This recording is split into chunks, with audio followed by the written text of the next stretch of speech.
specifically Kirby, you know? Of course, like, of course. Jack, Well, I came to Jack Kirby later. You know what I'm saying? When I was growing up, I thought he couldn't draw. You know, when I was in the 70s, you know, I looked at him and I was like, what the hell is this guy? This Jack, wow. And it's such a distinctive style. It's like, oh, here's this guy again. I think, yeah, we used to look at comic books and be like, what is he trying to do? Like, why does it look so ugly and blocky? You know, and now with an artistic eye, I see that he was a genius. Yeah, he was a genius. When I was a kid, you know, I thought his Doom.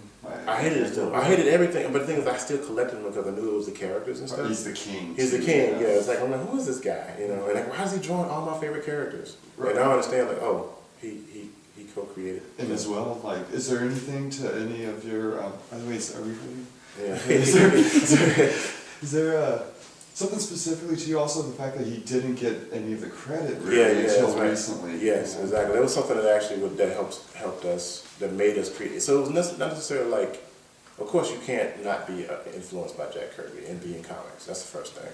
The other thing is that we came to it from more of a political standpoint, and also from a racialized standpoint, and the fact that he and Stanley were, you know, were the sons of Jewish immigrants, and were trying to make it into a medium that actually was kind of very, at the time, only a few steps above pornography to some people. It was very a low medium and just because of course, you know, the crazy history that comics have had in our society. But it's like when his family was trying to get like remuneration for his work, you know, and Disney Marvel was like, nah, you know, we're like, well, you treat them like black folk. And we was laughingly so, you know, it was just kind of off-cuff remark. It's like, yeah, we should call him Black Kirby. And it was like, we should call him Black Kirby. And then before you know it, like all we started seeing was like all these connections flooding into our heads. And before you know it, we made 120 images. And the show, which we launched here, by the way, we launched at Jackson State a few years ago. So, yeah, and so of course, and that's kind of like, and then we started thinking about like stories from African points of view, but kind of remixing the characters, and so being influenced by hip hop and like alternative futures and diegetic, you know, prototyping and all these types of things as far as like storytelling mechanisms, it just felt right, and because he would do it, so we just kind of borrow. He was a remix artist. He would borrow from all kinds of cultures. He made collage work, you know, so he was really influenced by like, you know, fine art and modern art. Yeah, it was a perfect thing, and a perfect thing to spin off into other things around analyzing the work, right? As far as my other influences, I was really influenced by Yvonne Shields' work. I'd say Dennis Cowan from Milestone Media, Will Eisner. More recently, people like Ted McKeever. Let me see. Wasn't Dave McKean as well as a huge influence of mine, and all the kind of the swishy swashy like unsettling images. I think, you know, people like that. You know, Sienkiewicz, of course, brilliant. You just mentioned Eisner, and I was curious. By the way, I'm sitting here with John Jennings. Oh yeah. So Eisner, McLeod, the Oxford Dictionary, they all have their own definitions for what are comics. What are comics to you? How do you define comics? You know, I kind of like McLeod's version, you know what I'm saying? Because I know him and I've met him a couple of times, and I like him. And it's funny because, do you know R.C. Harvey? No, I don't. Yeah, see, so here's the thing. So when I bring McLeod to University of Illinois when I was working there, I didn't realize this, but R.C. Harvey, he used to draw like girly comics back in the day, and he's an older cat now. He's real crotchety, a lovely man, super smart, just brilliant, actually, comic scholar, really. And but I didn't know he lived in Champaign, and so we meet up at his breakfast spot, and then this crotchety dude comes in, and they get into it about comics, because for R.C. Harvey, he thinks about it. He doesn't really count the type, you know what I'm saying? Or he has his issues around like how type and image work together. It's a little bit different than McLeod's, and so they always like, you know. But I like the idea of images that are in a sequence, deliberate images in a sequence. Without separating text from image. Yeah, exactly. Well, that's what he does too. It's like, because he says he also conflates like image with text as an image. You know, now that's one thing I like about comics. You know, so yeah, I'm thinking like deliberate sequential storytelling. You know. Because even if you look at like someone's work like Jacob Lawrence, when he did the Great Migration series or the Toussaint Louverture series, it could be a comic, you know. You see tapestries hanging from the wall, or even like the Battle of Hastings tapestry, Mesoamerican birth ritual art. Yes, yes, exactly. So if you want to extend it to those pieces, we've always been making comics for generations, right? So, maybe the oldest art form, a recordable art form, right? Exactly. So yeah. Speaking of comics, how about comics with an X? Oh yeah, comics with an X. I mean, I'm very much about the independent underground comics. I think that's where a lot of the experimental things are, you know, and I'm really attracted to that. And so when I generally think about comics with an X, definitely.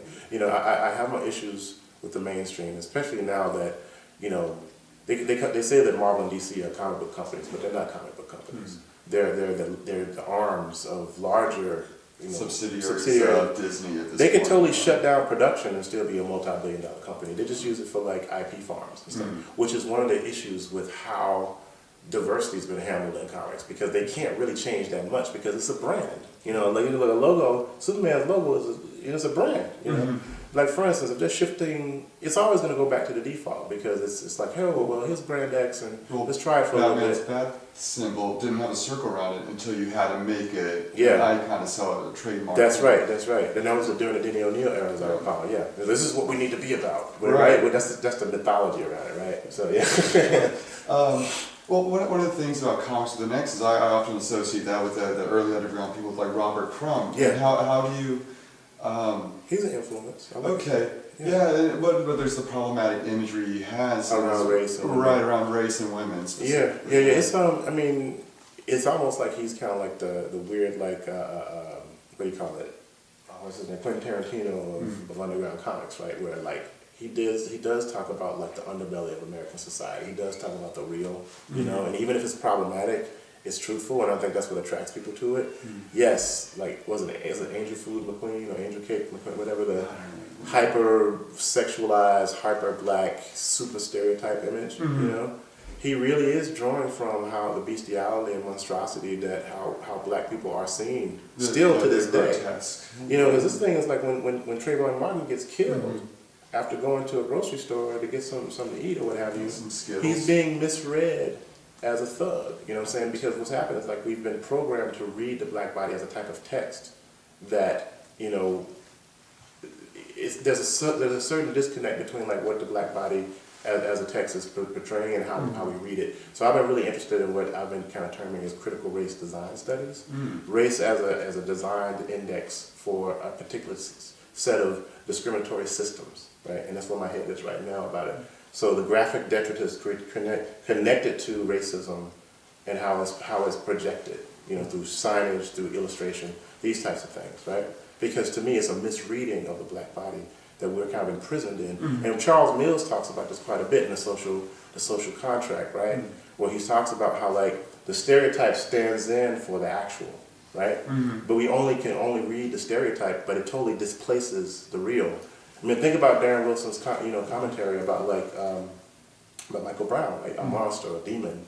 He was running through the bullets, right? That kind of thing. That's how we are seen, you know, and that's a shame. So actually, I had the honor to finish up an essay for Bitch Planet.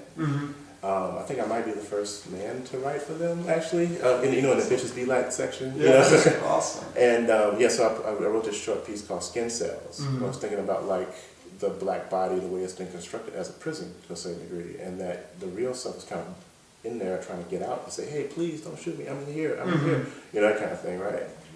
You know, and so yeah, I think that we have some serious issues with it. And of course, it's not just visual communication, it's actually an extremely interlocking, multivalent, you know, series of systems that actually produce these particular types of racialized violences. But I think that the visual is a huge component of that. This is these are places you work or go to now. But what is it about, you know, comics as a genre or subgenre that initially drew you to the medium? I love the fact that anybody can make them. Anybody, if they can actually take images and put them in a sequence, copy them, take them down to Kinko's, you can make a comic book. Right. You don't have to be like you don't have to be a Rembrandt. You don't have to be Jack Kirby. You know, you can make stick figures and make great comic books. You know, and actually get your point across. And it's really subversive. The other thing too is that people don't take them seriously, and I like that. Do you I like feel a that that's lot. changing a little bit? Like, well, Not as we're much. starting to get Not as comic much. studies. Not as much. Yeah, but here's the thing. I mean, you know, everything gets to the academy like a decade late. That's the first thing. I'm trying to change that. You know, as much as possible. And then the other thing is, you know, what's serious. I mean, that's still like how people see things. Like people don't see the academy that much. I mean, we're a subgenre of knowledge, right? And it's kind of, you know what I'm saying? That's Well, yeah. the fact that today you could take a romanticism class and read William Blake, and there won't be the image. They will separate the text from the image. You know, you can look at Songs of Innocence, Songs of Experience as a comic, you know, as sequential art, but it's to that point where we'll separate them and just put the text in a book. We don't take the comic form that seriously still, I guess. Right. Yeah, not to a certain degree. I mean, not as much as we should. Not, you know, that's unfortunate. But also is this power because, you know, people who really know how to use the medium can move a lot of people, you know, very powerfully, you know. And what are your impressions of the current state of the industry? I think it's kind of, I don't know, man. The industry, I like Image, I like some of the stuff that Image is doing, even though a lot of stuff they do is like mashup stuff, which I kind of dig anyway. Right. But they are empowering the creators, you know, a lot more. I don't read a lot of superhero stuff anymore. I mean, it's just like, it's interesting. Like some of it is, but like, and of course I'm going to read like Power Man and Iron Fist and stuff like that, you know, stuff that I really used to collect back in the day. But, you know, most of the stuff I'm reading right now is like science fiction, fantasy stuff, horror stuff, you know, biographies, stuff that you really wouldn't find in a comic book store. I'm interested in like how people on the fringes are pushing things. Pretty much everything that the Comic Code Authority tried to kill, you know. Yeah, it's like, that's what I'm interested in, like, because that's when it becomes an art form. So I think, you know, industry-wise, you know, it's, I think the mainstream comics are like just, I don't know, they're just kind of stuck. You know, they really, and it's just, and God love them, it's just because of, you know, the model that they're in, right? And the genre itself is about like not changing even, like, you know. So like, if you're gonna look at superhero comics. But, you know, big publishers are doing some really interesting things. I mean, our book is with a big publisher, is with a book publisher, is with Abrams, you know, Comic Arts. And so that's a big deal, you know, and places like that I think you can find stuff. And then like Rosarian Publishing, for instance, my friend Bill Campbell's company is doing some really interesting things with like alternative methods of getting work out. But then you also have like alternative distribution methods, like Amani Latif's Black Peep Game comics. Right. We can actually get like these, you know, these direct, you know, digital comics made by independent people, you know.